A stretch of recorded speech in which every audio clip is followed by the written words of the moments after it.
જય દ્વારકાધીશ મિત્રો, કેમ છો બધા? તો ચાલો આજે આપણે બનાવીશું ચણા મેથીનું અથાણું. તો સૌ પહેલાં આપણે એક મોટો વાટકો ચણા અને એક નાનો વાટકો મેથી લેશું. ચણા અને મેથીને આખી રાત પાણીમાં પલળવા દેશું. તો તમે જોઈ શકો છો કે આપણી મેથી અને ચણા સરસ રીતે પલળી ગયા છે. તો તેને ચોખ્ખા પાણીથી ધોઈ નાખશું. પછી તેને કેરીના પાણીમાં મિક્સ કરીશું અને તેને 4 થી 5 કલાક માટે રહેવા દેશું, જેથી આપણા ચણા અને મેથી સરસ રીતે ખટાશ પણ આવી જાય અને સરસ પીળા પણ થઈ જાય. તો હવે 5 કલાક પછી આપણે જોશું. જો તમે જોઈ શકો છો કે ચણા અને મેથી સરસ રીતે પીળા થઈ ગયા છે અને કેરીનું પાણી સરસ રીતે ચણા અને મેથીમાં ચડી ગયું છે.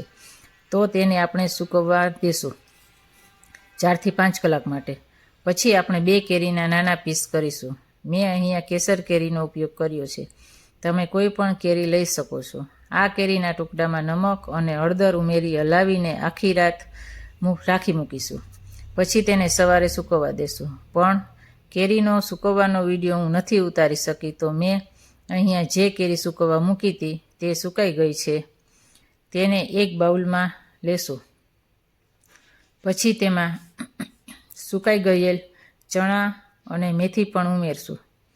પછી તેને સારી રીતે મિક્સ કરશું. પછી તેમાં આપણે રેડીમેડ આચાર મસાલો ઉમેરશું. હું અહીંયા રેડીમેડ આચાર મસાલો વાપરું છું. તમે કોઈ પણ મસાલો ઉમેરી શકો છો.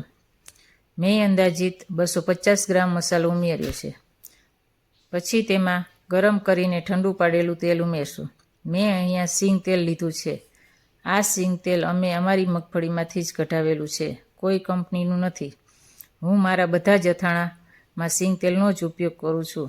બધું સારી રીતે મિક્સ થઈ ગયા બાદ આપણે એક કાચની બરણી લેશું, જે મેં ધોઈ અને સાફ કરીને તડકામાં તપાવીને લીધી છે. પછી તેમાં આપણે આ અથાણું ભરશું.